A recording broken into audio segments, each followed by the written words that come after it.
ಉತ್ತರವನ್ನು ಕೊಡ್ತಾ ತೃಪ್ತಿಕರವಾದಂತ ಉತ್ತರ ಇಲ್ಲ ಅನ್ನೋದಕ್ಕೆ ಅರ್ಧ ಗಂಟೆ ಚರ್ಚೆಗೆ ತಾವು ಅವಕಾಶವನ್ನು ಮಾಡಿಕೊಟ್ಟಿದ್ದೀರಾ. ಆದ್ರೆ ನಾನು 5 ನಿಮಿಷದಲ್ಲಿ ಮುಗಿಸ್ತೀನಿ. 5 ನಿಮಿಷಕ್ಕಿಂತ ಹೆಚ್ಚಿನ ಸಮಯ ತೊಗೊಳ್ಳಲ್ಲ. ಮುಖ್ಯವಾಗಿ ಸಂಕ್ಷಿಪ್ತವಾಗಿ ಏನೊಂದು 2017ರಲ್ಲಿ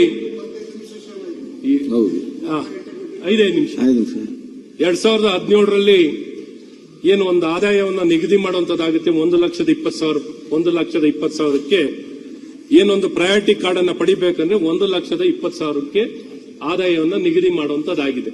ಇಡೀ ರಾಜ್ಯಕ್ಕೆ ನಿಗದಿ ಆಗಿರುವಂತದ್ದು, ನಗರ ಪ್ರದೇಶ ಆಗಿರ್ಲಿ, ಬೆಂಗಳೂರು ಆಗಿರ್ಲಿ, ಇದನ್ನ ಪರಿಷ್ಕರಣೆಯನ್ನು ಮಾಡಬೇಕು ಅನ್ನುವಂಥದ್ದು ಒಂದು ನನ್ನ ಒತ್ತಾಯ. ಅದರಲ್ಲೂ ವಿಶೇಷವಾಗಿ ಬೆಂಗಳೂರು ನಗರಕ್ಕೆ ಇನ್ನೂ ಹೆಚ್ಚಿನ ರೀತಿಯ ಆದಾಯ ಮಿತಿಯನ್ನು ಹೆಚ್ಚಿಸಿಕೊಡಬೇಕು ಅನ್ನುವಂಥದ್ದು ಒಂದು. ಎರಡನೇದು, ಇದನ್ನು ಯಾಕೆ ಕೇಳ್ತಾ ಇದ್ದೀನಿ ಅಂದ್ರೆ ಸಭಾಧ್ಯಕ್ಷರೇ, ಏನ್ ಇವರ ಕಂಡೀಷನ್ಸ್ಗಳು ಫುಡ್ ಸೆಕ್ಯೂರಿಟಿ ಆಕ್ಟ್ ಪ್ರಕಾರ ನಗರ ಪ್ರದೇಶಕ್ಕೆ 50%, ಕನಿಷ್ಠ 50% ಜನಕ್ಕೆ ಪ್ರಯಾರಿಟಿ ಕಾರ್ಡ್ ಕೊಡಬೇಕು ಅನ್ನುವಂಥದ್ದು ಫುಡ್ ಸೆಕ್ಯೂರಿಟಿ ಆಕ್ಟ್ ಅಲ್ಲಿ ಬಹಳ ಸ್ಪಷ್ಟವಾಗಿದೆ. ಗ್ರಾಮೀಣ ಭಾಗಕ್ಕೆ 75% ಕನಿಷ್ಠ ಕೊಡಬೇಕು ಅನ್ನುವಂಥದ್ದು. ನಾವಿಲ್ಲಿ ಅಂಕಿಅಂಶವನ್ನ ನೋಡಿದಾಗ ಸಭಾಧ್ಯಕ್ಷರೇ, 2011ರ ಸೆನ್ಸಸ್ ಪ್ರಕಾರ ನೋಡಿದ್ರು ಇವತ್ತಿನ ಪಾಪ್ಯುಲೇಷನ್ ಏನು 2011ರ census ration card, priority card ಇವತ್ತಿಗೆ ಕೊಟ್ಟಿರುವಂತದ್ದು ಅವರ ಈಗಿರೋದು 1.5 ಕೋಟಿ ಜನಸಂಖ್ಯೆ. 2011ರ ಸೆನ್ಸಸ್ ಪ್ರಕಾರ 83,98,537 ಜನ ಇದ್ದಾರೆ ಅಂತ 2011ರ ಸೆನ್ಸಸ್ ಪ್ರಕಾರ ಬಿಬಿಎಂಪಿ ಏರಿಯಾದಲ್ಲಿ. ಅದಕ್ಕೆ ಕವರ್ ಆಗಿರುವಂತ ಪಾಪ್ಯುಲೇಷನ್ 24 ಲಕ್ಷ. ಇವತ್ತಿನ ಇದಕ್ಕೆ ಕೊಟ್ಟಿರುವಂತದ್ದು 24 ಲಕ್ಷ. ಆದರೆ ಸೆನ್ಸಸ್ ಇರೋದು 2011. ಒಟ್ಟು ration card, totally ration card, Antyodaya, priority card ಎಲ್ಲ ಸೇರಿಸಿದ್ರೆ 7,10,000 ಜನಕ್ಕೆ ಮಾತ್ರ ರೇಷನ್ ಕಾರ್ಡ್ ಕೊಟ್ಟಿದ್ದಾರೆ. ಇದೆಲ್ಲ ತಗೊಂಡ್ರು 2011ರ ಸೆನ್ಸಸ್ ಪ್ರಕಾರ ತಗೊಂಡು ರೇಷನ್ ಕಾರ್ಡ್ ಇವತ್ತಿಗೆ ತಗೊಂಡ್ರೆ 28% ಅಂತ ತೋರಿಸ್ತಿದ್ದಾರೆ. ಆದ್ರೆ ಇವತ್ತಿನ ಜನಸಂಖ್ಯೆ ನಾವೇನಾದ್ರು ತಗೊಂಡ್ರೆ 15% ಇಲ್ಲ. 15% ಜನಕ್ಕೂ ಬೆಂಗಳೂರು ನಗರದಲ್ಲಿ ಪ್ರಯಾರಿಟಿ ಕಾರ್ಡ್ ಅನ್ನು 15% ಜನಕ್ಕೂ ಕೊಟ್ಟಿಲ್ಲ. ಹಾಗಾಗಿ ನಾನು ಸರ್ಕಾರವನ್ನು ಒತ್ತಾಯ ಮಾಡ್ತೀನಿ, ನಗರ ಪ್ರದೇಶದಲ್ಲಿ ಇನ್ನ ಹೆಚ್ಚಿನ ಬಡಸ್ತನ ಇರುವಂತದ್ದು. ಬಡಸ್ತನ ಎಲ್ಲಿವರೆಗೂ ಅಂದ್ರೆ, ನಾವು ಮನೆಗಳನ್ನ, ಆಶ್ರಯ ಮನೆಗಳನ್ನ ಕೊಡದೆ ಈಗಾಗಲೇ 25 ವರ್ಷದ ಮೇಲಾಗಿದೆ, 25-30 ವರ್ಷ ಆಗಿದೆ, ಒಂದು ಆಶ್ರಯ ಮನೆಗಳು ಕೊಟ್ಟಿದ್ದಾಗಿಲ್ಲ. ಮುಖ್ಯಮಂತ್ರಿ ಗೃಹ ಯೋಜನೆಯಲ್ಲಿ 1 ಲಕ್ಷ ಮನೆಗೆ ಕರೆದು ಈಗಾಗಲೇ 12 ವರ್ಷ ಕಾಲ ಆಗಿದೆ. 12 ವರ್ಷ ಕಾಲ ಆಗಿ ಇವತ್ತಿಗೂ 50,000 ರೂಪಾಯಿ ದುಡ್ಡು ಕಟ್ಟಿರುವಂತದ್ದು ಬರೀ 13,000 ಜನ ಮಾತ್ರ. ಬಡಸ್ತನ ಯಾವ ಮಟ್ಟಕ್ಕಿದೆ ಅಂತ ನೀವು ಯೋಚನೆ ಮಾಡಿ. ಇಲ್ಲಿ ಆರೋಗ್ಯ ವ್ಯವಸ್ಥೆ ಆಗಲಿ, ಪ್ರಾಥಮಿಕ ಆರೋಗ್ಯ ಕೇಂದ್ರಗಳು, ಒಂದು ಜಿಲ್ಲೆಯಲ್ಲಿರೋಷ್ಟು ಆರೋಗ್ಯ ಕೇಂದ್ರಗಳು, ಒಂದು ಜಿಲ್ಲೆಯಲ್ಲಿರೋಷ್ಟು ಆರೋಗ್ಯ ಕೇಂದ್ರ 25% ಜನಸಂಖ್ಯೆ ಇರುವಂತಹ ಬೆಂಗಳೂರು ನಗರದಲ್ಲಿ ಒಂದು ಜಿಲ್ಲೆನಲ್ಲಿರುವಷ್ಟು ಆರೋಗ್ಯ ಕೇಂದ್ರಗಳನ್ನು ಇಲ್ಲ. 150 ಆರೋಗ್ಯ ಕೇಂದ್ರಗಳು ಇಡೀ ಬೆಂಗಳೂರಿನಲ್ಲಿ ಇರುವಂತದ್ದಿದೆ. ನೀವು ಕಾಲೇಜುಗಳು ನೋಡಿದ್ರೆ, ಬೆಂಗಳೂರಿನಲ್ಲಿ ಜನಸಂಖ್ಯೆ ಇರುವಂತ ನಮ್ಮ ಬೆಂಗಳೂರಿನ 25% ಜನಸಂಖ್ಯೆ, Parameshwar sir, government first grade ಕಾಲೇಜುಗಳು ಇರೋದು ಸಂಖ್ಯೆ ನೀವೇನಾದ್ರು ಕೇಳಿಸ್ಕೊಂಡ್ರೆ 18 ಕಾಲೇಜು ಇಲ್ಲ. Not even 18. ಕೆಲವು ಕ್ಷೇತ್ರದಲ್ಲೇ 18 ಕಾಲೇಜ್ ಇದಾವೇನು, 18 ಇಡೀ ಜಿಲ್ಲೆಗಿಲ್ಲ, ಇಡೀ ಬೆಂಗಳೂರು ನಗರಕ್ಕೆ. ಆ ರೀತಿ ನೋಡ್ಕೊಂಡಾಗ ಬಡವ್ರ ಜನಕ್ಕೆ ಇಲ್ಲಿ ಮನೆ ಇಲ್ಲ, ಆರೋಗ್ಯ ಸೇವೆ ಇರಲ್ಲ, ಯಾವುದೂ ಮೂಲಭೂತ ಸೌಕರ್ಯ, ಇಲ್ಲಿ ಏನು ಸೌಕರ್ಯಗಳು ಸಿಗುವಂತದ್ದೇನಿಲ್ಲ. ಹಾಗಾಗಿ ಸರ್ಕಾರಕ್ಕೆ ನಾನು ಒತ್ತಾಯ ಮಾಡ್ತೀನಿ, ಫುಡ್ ಸೆಕ್ಯೂರಿಟಿ ಆಕ್ಟ್ ಪ್ರಕಾರ ಕನಿಷ್ಠ 50% ಜನಕ್ಕೆ, ಈಗ ಬರೀ 15% ಜನಕ್ಕೆ ಸಿಕ್ಕಿದೆ, ಆದಾಯ ಮಿತಿಯನ್ನು ಹೆಚ್ಚಿಸಿಕೊಡಿ, ಪರಿಷ್ಕರಣೆಯನ್ನು ಮಾಡಿಕೊಡಿ. ಮತ್ತು ಏನು ನೀವೇ ಹೇಳಿದಿರ ನಿಮ್ಮ ಕಂಡೀಷನ್ಸ್ ನಲ್ಲಿ, ಆಟೋ ಡ್ರೈವರ್ಗಳಿಗೆ ಕೊಡ್ಲೇಬೇಕು, ಮ್ಯಾಕ್ಸಿ ಕ್ಯಾಬಿನ ಡ್ರೈವರ್ ಕೊಡ್ಲೇಬೇಕು. ಆಟೋ ಡ್ರೈವರ್ಗಳಿಗೂ ಇಲ್ಲ, ಮ್ಯಾಕ್ಸಿ ಕ್ಯಾಬಿನ್ ಡ್ರೈವರ್ಗೂ ಇಲ್ಲ, ವಿಧವೆಯರಿಗಿಲ್ಲ, ವಿಕಲಚೇತನರಿಗಿಲ್ಲ,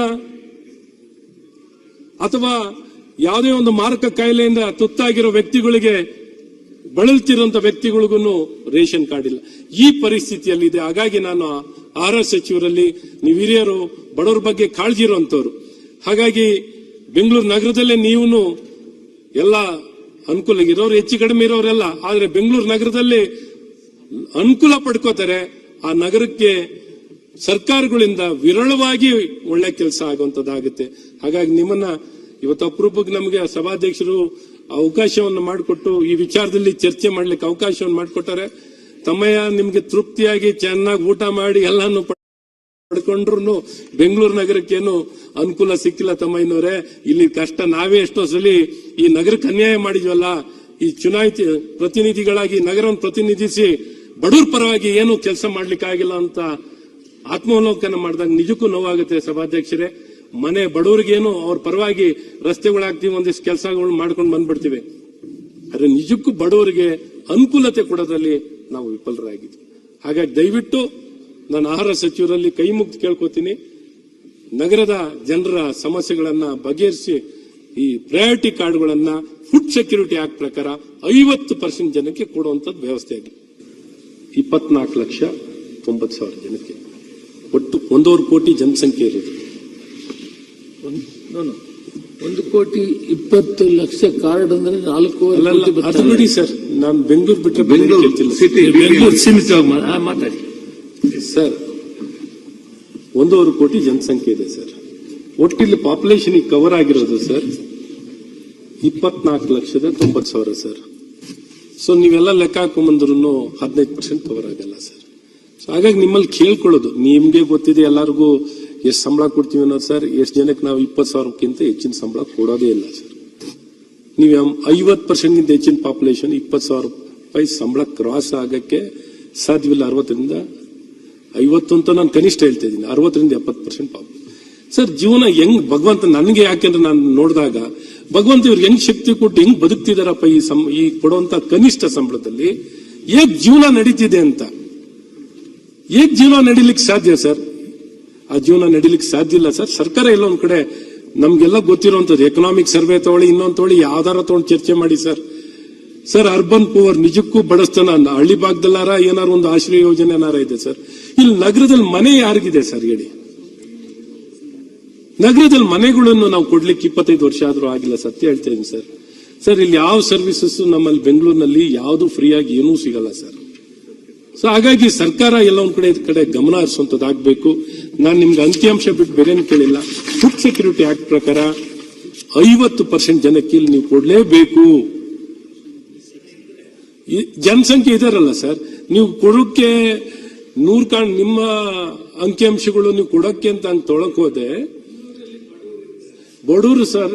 ನಾನ್ ನಿಮ್ಗೆ ಹೇಳೋದು ಸರ್ ಸುಮ್ನೆ ನಾನು ನಿಮ್ ದೊಡ್ಡ ಇದು ಕೇಳಲ್ಲ, ಸುಮ್ನೆ ನೀವು ನಾನು ಹೇಳ್ತೀನಿ ಒಂದ್ 200 ರೂಪಾಯಿ ಸೀರೆ ಕೊಡ್ತೀನಿ ಅಂತ ಹೇಳಿ ಸರ್. ಬರೀ 200 ರೂಪಾಯಿ ಸರ್. ಸರ್ ನಮ್ಗಿಂತ ನಗರದಲ್ಲಿ ಅಂತ ನನ್ನ ಹೇಳಬಾರ್ದು, ನನಗೇನು ನಾಚಿಕೆ ಆಗುತ್ತೆ.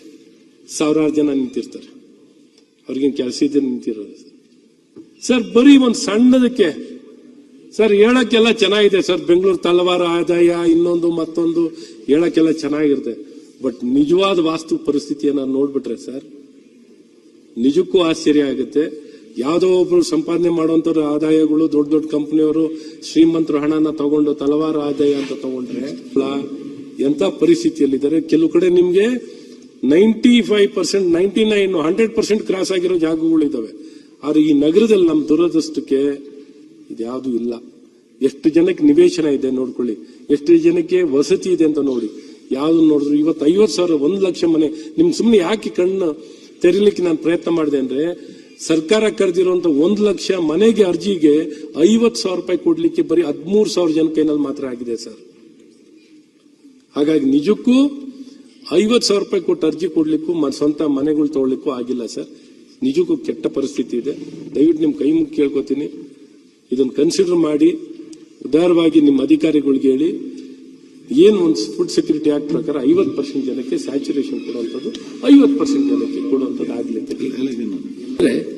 ಇಷ್ಟೆಲ್ಲ ಕೊಟ್ಟರು ಕೂಡ ಇನ್ನೂ ಬಿಲೋ ಪಾವರ್ಟಿ ಲೈನ್ ಇದ್ದಾರೆ ಅಂತೇಳಿ ನಮಗೆ ಕಾರ್ಡ್ ಬೇಕಂತ ಅರ್ಜಿ ಬರ್ತಾ ಇದೆ. ಆ ಅರ್ಜಿ ಬರೋದ್ರಿಂದ ಪರಿಶೀಲನೆ ಮಾಡ್ತೀವಿ. ಈಗಾಗಲೇ ಕೇಂದ್ರ ಸರ್ಕಾರ ನಮಗೆ ಒಂದು ಮಾಹಿತಿಯನ್ನು ಕೊಟ್ಟಿದೆ.